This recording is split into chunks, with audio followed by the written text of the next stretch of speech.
Hello and welcome to this video. My name is Silvia Francisci and you are watching part 3 of the International Women's Month series. And the part 3 is dedicated to mental health and spirituality. And so I have prepared for you 7 tips and techniques that helped me and many other people with mental health and with spirituality. So the first one is rituals. Rituals are something that are connecting us and also giving us a peace or a feeling of stability. We can do the rituals we do them on the regular basis, and in contrast to novelty, which also our mind needs, they are giving us the feeling of being anchored. So if you are interested, like in some specific examples, I really recommend a book by Natalie McNeil called Rituals. I have adopted one of them and I do them regularly, and this is the moon cycle. So basically you have a full moon and then you have a new moon, and then I put it in the calendar, and then I focus on those rituals that you do on these particular days. So yeah, it will be interesting actually to know what kind of rituals you do. So feel free to share in the comments below. The second point is about balancing feminine and masculine energy. And here I mean that the balance is there to really act the way you want in a certain situations. So each of us has both energies, and the one that we use more of in a particular situation, that's how we are going to be perceived. So having these in balance, you can try with the conversation, you can try it with the clothes, but being on the masculine, on the feminine side all the time is not really, is something that it can be, if it is too much, what I wanted to say, if there is a too much of feminine energy, that you can be perceived as like weak and losing the personal power. If there is too much of the masculine energy, then you can be perceived like angry, frustrated, and have some internal conflict. So these are the extremes, obviously. And so having these in balance and being more aware of them help you to be more connected with yourself, and also get the result that you want in a situation that you are. Okay, number 3. Number 3 is a trust and believe the divine power. What I mean here by the divine power, I mean some higher power like God, universe, cosmos. You can call it the way you want, but believing that there is a higher power, plus trusting that the universe, I will use actually the word universe, so that the universe loves you and wants the best for you, and that also there is an abundance in life, and all you need to do is really to get in check your thoughts, your beliefs, your thoughts, your emotions, and your actions, and that you will get what you want. But having that feeling and trusting the divine power is part of the, also it's very important in order, if you want to achieve the dreams, because it gives you also the connection with the universe we are part of. So we are not individual people, robots living on the earth, like it's very simple terms said, but we are connected with the universe, with the creator, and having a relationship there, having a belief and trust definitely can help you to reach your dreams, and also to live with more live with more trust in the future.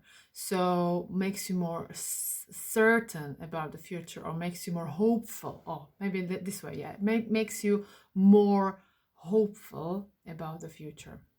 Okay, number 4, and that nicely moves me to number 4, which is control versus surrender.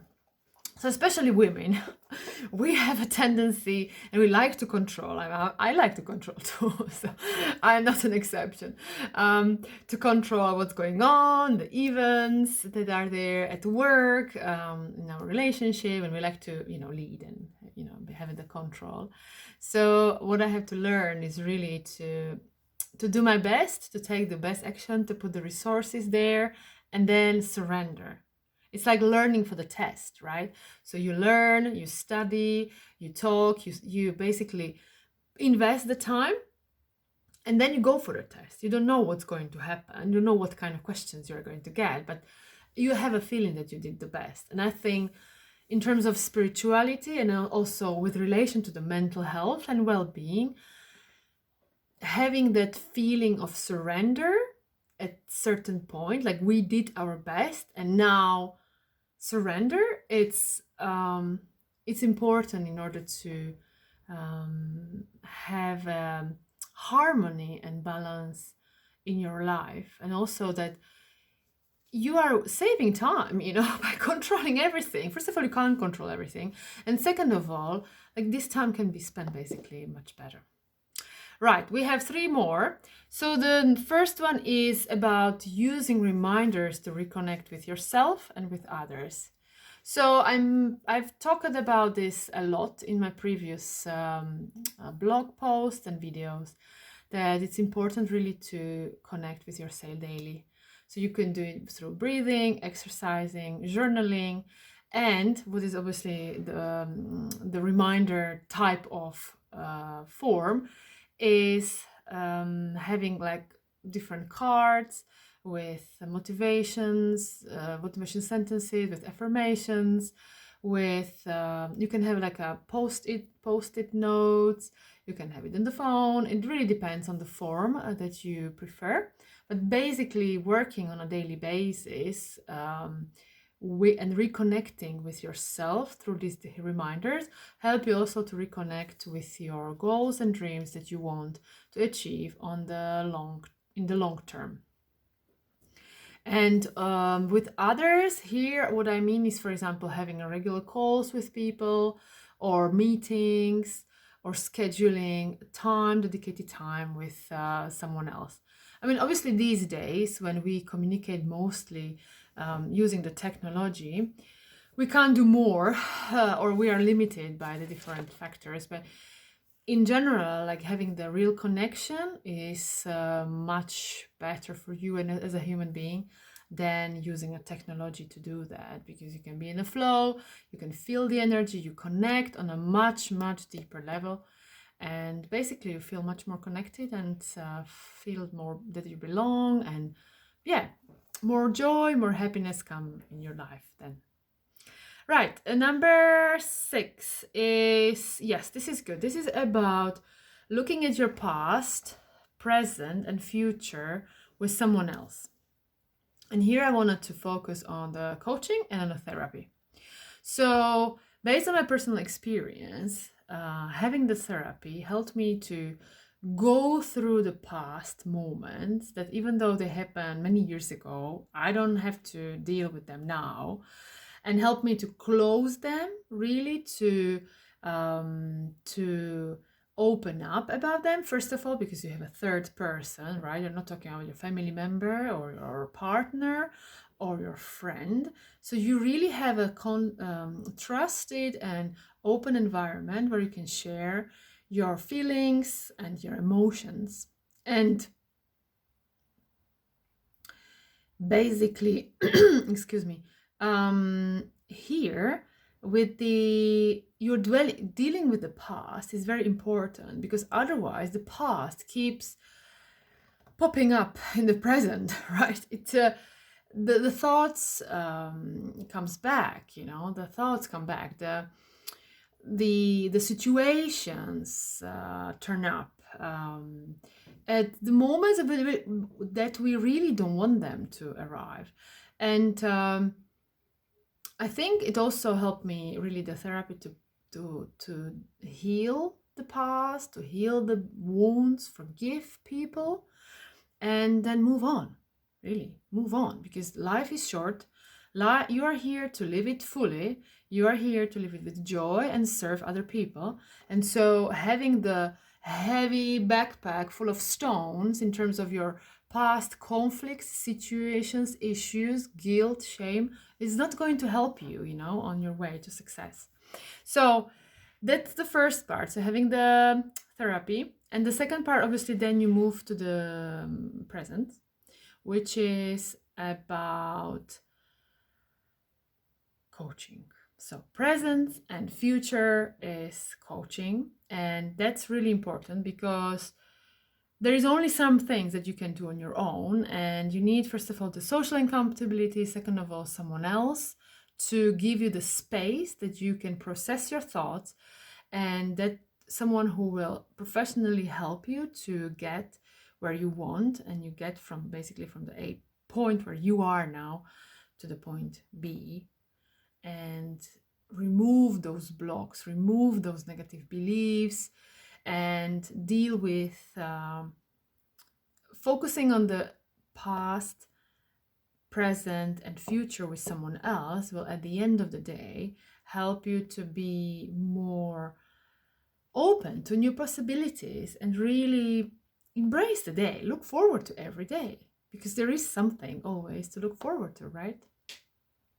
And the last one, it's a technique really that is related as well to the previous point, and that's called a technique of the finite line. So in relationships particularly, if there is a topic or if there's a situation that you don't want, you talk a lot and it brings negative emotions, and you are, you don't want to deal with it anymore, it just keeps being frustrating, then you can sit down, discuss it, and agree that you're not going to use and talk about this anymore.